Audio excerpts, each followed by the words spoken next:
Less issue.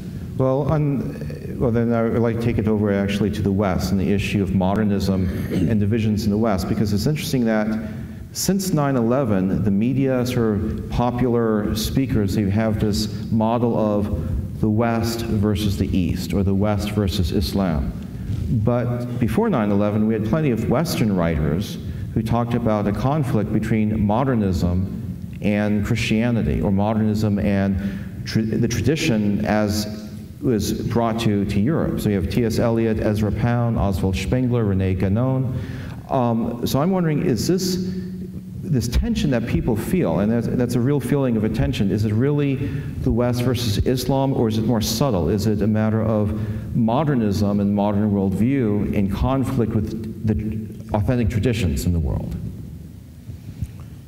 My goodness, this question needs Dr. Amir to invite me again to San Francisco for a 7-day lecture to answer this question. You put your finger on a very, very sensitive and important question. And there are layers of it that have to be cast aside and analyzed, and I shall try to be as brief as possible. First of all, it's a very pertinent question, first of all.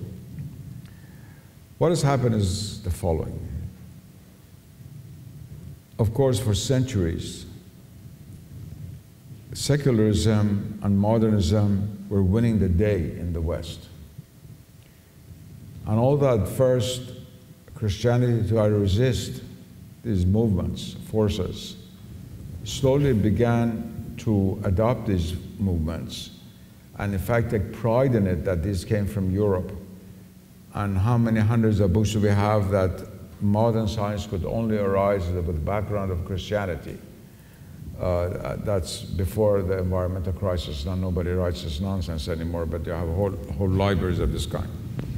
And when the West began to colonize the rest of the world, although the Western colonial powers were oftentimes destroying the Christians within their borders, they were making use of Christians outside. The best example is in France. At the very time when they were killing the priests, guillotining them, the French government was paying the Catholic missionary priests in Algeria, monthly payment. It's really unbelievable. These are historical facts.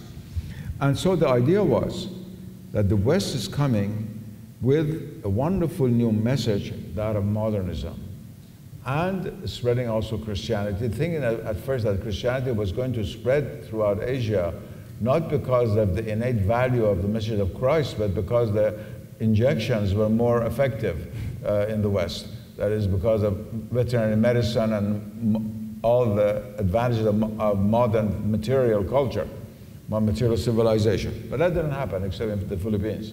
It didn't happen. And so a tension was created right there and then, right there and then. Christianity at that time, for the most part, took the side of the West against these other religions, no matter what. There were exceptions.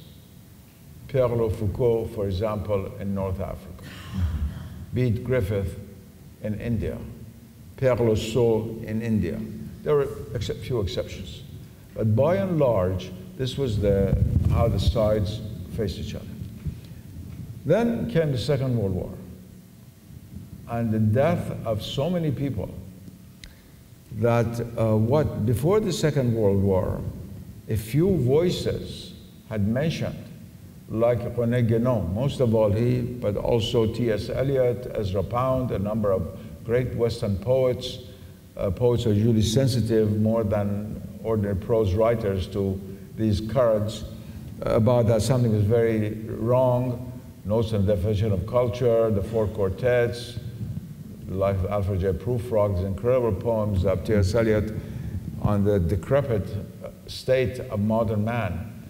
A number of Christians began to seek after their own tradition or after other religious traditions to find something after modernism.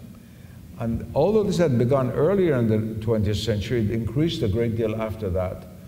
And that brought about better acquaintance with various Oriental religions. Our friend Houston Smith is one of the great champions in this historical process that took place. And the hope was at that time, the hope was that people like myself, who had something humble to do with it, about this, that the traditional forces in the West, which side with the traditional religions, which have survived much better than Western traditional religions, against the onslaught of modernism. But of course that did not happen. And the reason it didn't happen was that the military and economic powers were in the hands of modernists. And already the West has set up its puppets in Asia before leaving.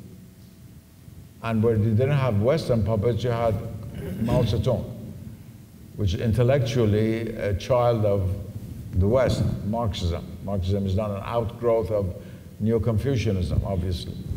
And in India and in the Islamic world, it's in a different way. In the middle of all this, while the other great civilizations of Asia, one was playing the role of a Western adversary against the West, of Marxism. India playing the role of the world's greatest democracy, being Jeffersonian on a larger scale. One civilization refused to play this game, and that was Islam. Although in many Islamic countries, there were local governments run by Western educated elite who were just doing the West bidding, and they still do, like Saudi Arabia, Tunisia, and places. We still have a lot of countries like that. But there was a kind of reaction in the Islamic world, en masse from the 1950s and 60s onward, to reassert the identity of Islamic civilization, of Islamic religion, after the onslaught of colonialism, and independent of what the West wanted to do. And this, the powers that be in the West did not want. They want subservience. They do not want equals. Ayub Khan, the former president of Pakistan, once wrote a book called Friends Not Masters. Actually, that said the East wants from the West friends, not masters. But the Western powers want from the East supple and docile friends who are really like servants and not independent voices, independent minds. And it's as a result of this that we arrived where we have arrived. The tragedy of 9/11 is just one point in a larger spectrum of events that are taking place. A very tragic point, very, very sad point, which has given excuse to many people to do terrible things, both sides of the wall. But this must be seen within a much larger scene that is taking place. The world has one of two choices. Either all join together in modern civilization to destroy the earth and destroy ourselves. Because it's impossible to have the continuity of modern civilization without modern secularism and technology and science and so forth. Or to go back to a sane understanding of religion, which means traditional religion, where religion becomes friendly again, and on the basis of that create an harmonious ethics, both towards themselves and towards the world of nature. You have no third way. And one of the reasons why I have such a rabid wave of atheism that's spreading in the English-speaking world, from England and America, not from Germany and France and Italy.